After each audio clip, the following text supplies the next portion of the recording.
Students, आज हम बात कर रहे हैं अबाउट टू के बारे में। अबाउट टू के बारे में सबसे पहले हम ये चीज समझेंगे कि अबाउट टू का हम इस्तेमाल किस मकसद के लिए करते हैं। फिर सेकंड नंबर पे हम ये चीज सीखेंगे कि किस तरह के सेंटेंसेस में इसका इस्तेमाल होता है या उर्दू में इसकी पहचान क्या होता है। उर्दू सेंटेंस को देख के हमें कैसे पता चलेगा कि ये अबाउट टू का सेंटेंस है। और फिर तीसरे नंबर पे हम ये चीज देखेंगे कि उर्दू से हम इन सेंटेंसेस को इंग्लिश में किस तरह से ट्रांसलेट करेंगे। ओके, अस्सलाम वालेकुम, welcome to knowledge for students. Students, today we are starting the class number 58, and in today's class we're gonna talk about to। लेकिन स्टूडेंट्स, क्लास शुरू करने से पहले अगर अभी तक आप लोगों ने मेरे चैनल को सब्सक्राइब नहीं किया तो सब्सक्राइब के बटन पर क्लिक कर दें। अगर आपको मेरी वीडियोस पसंद आ रही हैं और अगर आप इनसे कुछ सीख रहे हैं तो प्लीज लाइक एंड शेयर के बटन पर क्लिक कीजिए। और अगर कोई भी कंफ्यूजन होता है या कोई चीज समझ में नहीं आती तो आप लोग कमेंट्स बॉक्स में जाके कमेंट्स कर सकते हैं। तो चले आए स्टार्ट करते हैं हमारी आज की क्लास। ओके, तो चले आए स्टार्ट करते हैं अबाउट टू के बारे में। अब अबाउट टू के दो यूजेस हैं, एक प्रेजेंट में इसका यूज होता है, दूसरा इसका पास्ट में यूज किया जाता है। बट आज अभी फिल वक्त हम जो बात कर रहे हैं वो प्रेजेंट के बारे में अबाउट टू का यूज देख रहे हैं। सो इसकी डेफिनेशन क्या है, ये किस पर्पज के लिए यूज होता है। It is used to express definite plans in the present, के मौजूदा वक्त में डेफिनेट प्लान्स को बयान करने के लिए हम अबाउट टू का यूज करते हैं। अच्छा, अब इसकी पहचान क्या होती है कि उर्दू जुमलों के आखिर में वाला है, वाली है, वाले हैं या लगा है, लगी है और लगे हैं वगैरह आता है। मिसाल के तौर पे वो घर जाने वाला है या वो घर जाने लगा है, मैं सोने लगा हूं या मैं सोने वाला हूं, हम खाना खाने लगे हैं या हम खाना खाने वाले हैं। राइट, तो इस तरह के जितने भी सेंटेंसेस हैं वहां पर हम अबाउट टू का यूज करेंगे। सो स्टूडेंट्स, अगर आप ने पिछली क्लास देखी है जिसमें हमने बी गोइंग टू को डिस्कस किया, तो बी गोइंग टू की डेफिनेशन अगर आप देखें तो उसकी डेफिनेशन और उसकी पहचान आपको सेम एज इट इज यही नजर आएगी। ओके, अच्छा, अब आप में से बहुत से स्टूडेंट ये चीज सोच रहे होंगे कि सर अगर इसकी डेफिनेशन और इसकी पहचान सेम है तो be going to and about to में फर्क क्या है। तो यहां पर थोड़ा सा छोटा सा एक डिफरेंस आता है। वो छोटा सा डिफरेंस क्या है कि अबाउट टू हम वहां पर यूज करेंगे जो काम हम कुछ ही टाइम के बाद हम करने वाले हैं, यानी कि बहुत ही शॉर्ट टाइम के बाद वो काम करने वाले हैं, तो वहां पर हम अबाउट टू का यूज करेंगे। लेकिन बी गोइंग टू में ऐसा नहीं है। बी गोइंग टू में टाइम का कोई इशू नहीं है कि जी कुछ देर के बाद करने वाले हैं या फिर ज्यादा देर के बाद करने वाले हैं। ठीक है, मिसाल के तौर पे हम एक कारोबार शुरू करने वाले हैं या हम एक नया कारोबार शुरू करने वाले हैं। अब वो जरूरी नहीं है कि आज ही शुरू करने वाले, वो हो सकता है हम एक महीने के बाद शुरू करने वाले हैं या करने लगे हैं। राइट, तो वहां पर फिर हम बी गोइंग टू का यूज करेंगे क्योंकि उसमें टाइम का इशू नहीं होता है। लेकिन अबाउट टू का आपने यूज सिर्फ वहां पर करना है जहां पर जो काम है, जिस टाइम के बारे में आप बात कर रहे हैं, कुछ ही लम्हों के बाद या कुछ ही टाइम के बाद वहां पर वो काम होने वाला है। ठीक है, मिसाल के तौर पे मैं कहता हूं कि मैं आपको अबाउट टू के जुमलों के बारे में बताने वाला हूं या बताने लगा हूं। तो अगर हम इस सेंटेंस को देखें तो कुछ ही लम्हों के बाद मैं इसके बारे में आपको गाइड करने वाला हूं या फिर ये सेंटेंस बना के देने वाला हूं। ओके, तो ये चीज आपने याद रखनी है कि अबाउट टू और बी गोइंग टू में सिर्फ फर्क इतना है कि अबाउट टू का यूज किया जाता है शॉर्ट टाइम के लिए, यानी कि जिसमें कोई काम कुछ ही देर के बाद या कुछ ही लम्हों के बाद काम होने वाला है। ठीक है, तो वहां पर हम अबाउट टू का यूज करेंगे और जहां पर टाइम का कोई इशू नहीं है, यानी कि ज्यादा देर भी हो सकती है, तो वहां पर आप बी गोइंग टू का यूज करेंगे। ओके, तो ये डिफरेंस आता है अबाउट टू और बी गोइंग टू में। ओके, अदरवाइज इसकी डेफिनेशन, इसकी पहचान जो है वो दोनों की, अगर आप इन दोनों को पिछली क्लास में और इस क्लास को आपस में कंपेयर करके देखेंगे तो आपको ये दोनों चीजें, ये दोनों लाइनें आपको सेम नजर आएंगी, इसमें आपको कोई डिफरेंस नजर नहीं आएगा। आई होप सो आपको about to and be going to का जो छोटा सा एक डिफरेंस है वो समझ में आ गया होगा। तो चले आए, आप देखते हैं कि हमने ये तो समझ लिया कि इसकी डेफिनेशन क्या है, इसके सेंटेंसेस के एंड पे क्या कुछ आता है, और अब हम ये देखते हैं कि हमने इन सेंटेंसेस को बनाना कैसे है। तो यहां पर अगर आप देखें पिछली क्लास के जो स्ट्रक्चर है उस स्ट्रक्चर को और आज की स्ट्रक्चर को अगर आप देखें तो आपको जो फर्क नजर आएगा सिर्फ अबाउट टू का डिफरेंस नजर आएगा और कोई फर्क नहीं है बी गोइंग टू और अबाउट टू की स्ट्रक्चर में। कि फर्क सिर्फ इतना है कि वहां पर पहले हम बी गोइंग टू का यूज यानी कि गोइंग टू का यूज कर रहे थे, अब यहां पर हम अबाउट टू का यूज कर रहे हैं। सो स्ट्रक्चर क्या है? First of all subject, then is am are plus about to plus first form of the verb and then object, right? For example, जहाज उड़ने वाला है या जहाज उड़ने लगा है, राइट? तो अगर हम इस सेंटेंस को देखें तो देखें कि ये काम कुछ ही देर में होने वाला है, ठीक है? ये काम यानी कि ये जहाज उड़ने वाला है, कुछ ही देर में उड़ने वाला है, कुछ ही लम्हों में उड़ने वाला है या उड़ने लगा है, राइट? तो इसके लिए अब हम बी गोइंग टू का यूज नहीं करेंगे बल्कि अबाउट टू का यहां पर यूज करेंगे। तो सबसे पहले सब्जेक्ट क्या है? यहां पर उड़ना किसने? जहाज ने। So the plane, so the plane. Is am are में से कोई एक चूज करना है, तो चूंकि ये सिंगल है तो इसके साथ इज आएगा। So the plane is, then about to, the plane is about to. Verb क्या यहां पर क्या करने वाला है? उड़ने वाला है, ठीक है? तो अब उड़ने के लिए हम टेक ऑफ का वर्ड यूज करेंगे। जहाज के उड़ने को हम क्या कहते हैं? टेक ऑफ, यानी कि उड़ान भरना या उड़ना। So the plane is about to take off, के जहाज टेक ऑफ करने वाला है या जहाज उड़ने लगा है या उड़ने वाला है। इसी तरह से जो सेकंड नंबर पे हमारा सेंटेंस आ रहा है वो है कि हम उन्हें इस बारे में बताने वाले हैं या हम उन्हें इस बारे में बताने लगे हैं, यानी कि कुछ ही देर बाद हम ये काम करने वाले हैं, ठीक है? हम उन्हें इस बारे में बताने वाले हैं। सो सब्जेक्ट कौन है यहां पर? हम, वी। तो अब वी के साथ इज एम आर में से क्या आएगा? Are, we are. Then about to, we are about to. Then verb क्या यहां पर? बताना, टेल, वी आर टेल। अब बताना किसको है? उन्हें, them। We are about to tell them, किस बारे में? इस बारे में, about this. So we are about to tell them about this, कि हम उन्हें इस बारे में बताने लगे हैं या बताने वाले। सो थर्ड नंबर पे सेंटेंस हमारे पास आ रहा है कि आलिया सोने लगी है या आलिया सोने वाली है। सो सब्जेक्ट कौन है यहां पर? Alia. Then is am are में से क्या चीज आएगी? इज, क्योंकि आलिया सिंगल है तो इसके साथ इज आएगा, Alia is. Then about to, Alia is about to. अब क्या करने वाली है? सोने वाली है। वर्ब क्या यहां पर? सोना, sleep. So Alia is about to sleep, कि आलिया सोने वाली है या आलिया सोने लगी है। अब लास्ट सेंटेंस है हमारे पास कि बच्चा रोने वाला है या बच्चा रोने लगा है। सो द चाइल्ड, सब्जेक्ट क्या है यहां पर? द चाइल्ड या द बेबी। अब यहां पर बेबी यूज करें तब भी ठीक है, चाइल्ड यूज करें तब भी सही है। अच्छा, इस दा में आपने कंफ्यूज नहीं होना है, आप दा ना भी यूज करें तो चल जाएगा, ठीक है? बट यहां पर हम अगर किसी स्पेसिफिक बच्चे की बात करेंगे तो द चाइल्ड या द बेबी लगाएंगे। ओके, सो अब चूंकि बच्चा एक है तो इसके साथ इज एम आर में से इज आएगा।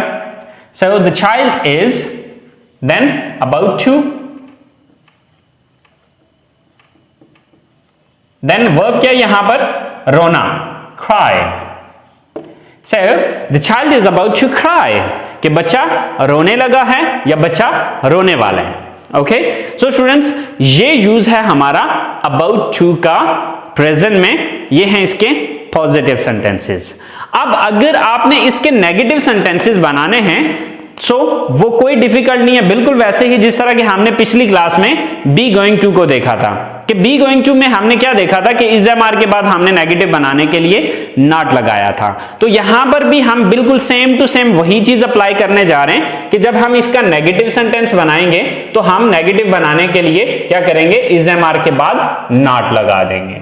जब हम इज एम आर के बाद नॉट लगाएंगे तो ये हमारा नेगेटिव हो जाएगा। जैसे कि जहाज नहीं उड़ने वाला है या जहाज नहीं उड़ने वाला है या नहीं उड़ने लगा है, राइट। तो आपने क्या करना है, the plane is not about to take of.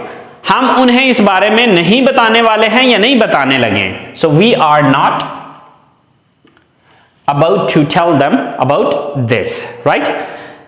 Third sentence है कि आलिया नहीं सोने वाली है या आलिया नहीं सोने लगी है, right. So Alia is not about to sleep. बच्चा नहीं रोने लगा है या नहीं रोने वाला है। So the child is not about to cry. The child is not about to cry. So students, आपने देखा कि कितना आसानी के साथ आपने जस्ट इज एम आर के बाद नॉट लगा के आपने इन सेंटेंसेस को नेगेटिव में कन्वर्ट कर लिया। और जब आप इनका इंट्रोगेटिव बनाना चाहते हैं तो आपने देखा कि किस लफ्ज के बाद हमने नॉट लगाया, बस उस लफ्ज को उठा के सेंटेंस के शुरू में ले आए। जैसे कि हमने देखा कि इज एम आर के बाद हम नॉट लगा रहे हैं तो इस इज एम आर को यहां पर ले आना है और नॉट को खत्म कर देना है, तो ये हमारे इंट्रोगेटिव सेंटेंसेस बन जाएंगे या हमारे सवालिया जुमले बन जाएंगे, ठीक है। अच्छा, यहां पर ये मैं डिटेल से इसलिए नहीं कर रहा क्योंकि पिछली क्लासेस में हम बहुत डिटेल के साथ ये चीजें कर चुके हैं, ठीक है। तो सिर्फ इस स्ट्रक्चर को समझ लें। अगर आप इस स्ट्रक्चर को समझ जाते हैं तो बहुत आसानी के साथ आप ये जुमले जो है वो हजारों के हिसाब से बना सकते हैं अगर आपके पास वोकैबुलरी मौजूद हो तो, ओके। अच्छा, अब यहां पर फर्ज करें क्या जहाज उड़ने वाला है या क्या जहाज उड़ने लगा है। अगर आपने ये किसी से पूछना हो तो आपने क्या करना है, इस इज को उठा के यहां पर ले आना है। तो क्या सेंटेंस बनेगा, is the plane about to take off, यानी कि ये नॉट खत्म हो जाएगा तो इसका मतलब क्या हो जाएगा, एंड पे क्वेश्चन मार्क दे देंगे आप, ठीक है। So is the plane about to take off, कि क्या जहाज उड़ने वाला है या उड़ने लगा है। इसी तरह से क्या हम उन्हें इस बारे में बताने वाले हैं या बताने लगे हैं, तो क्या करेंगे, इस आर को उठा के यहां पर ले आएंगे। तो क्या हो जाएगा, are we about to tell them about this, कि क्या हम उन्हें इस बारे में बताने वाले हैं, और एंड पे क्वेश्चन मार्क कर देंगे। और इसी तरह से आलिया क्या आलिया सोने लगी है या क्या आलिया सोने वाली है। सो यहां पर ये इज उठा के यहां पर ले आना है। तो क्या हो जाएगा, is Alia about to sleep, क्या आलिया सोने वाली है, यानी कि ये नॉट खत्म हो जाएगा यहां से, ठीक है। हाँ, अलबत्ता अगर ये नेगेटिव इंट्रोगेटिव है तो फिर जो है वो नॉट को बेशक इधर ही रहने दे। मिसाल के तौर पे कि क्या आलिया नहीं सोने वाली है, अब इसमें सवाल भी है और इसमें नहीं भी आ रहा है, तो अब इस सूरत में नॉट बेशक यहां पर है, फिर कोई प्रॉब्लम नहीं है, ठीक है, फिर ये सही है। अच्छा, इसी तरह से क्या बच्चा नहीं रोने वाला है या नहीं रोने लगे, सो इज को यहां से उठा के यहां पर ले आना है। तो सेंटेंस क्या बनेगा, is the child about to cry, right. क्या बच्चा रोने वाला है या क्या बच्चा रोने लगा है, और एंड पे क्वेश्चन मार्क दे देना है, राइट। तो ये आपने देखा कि कितनी आसानी के साथ अबाउट टू के इंट्रोगेटिव सेंटेंसेस बन गए। तो स्टूडेंट्स, ये है हमारा अबाउट टू का प्रेजेंट में यूज।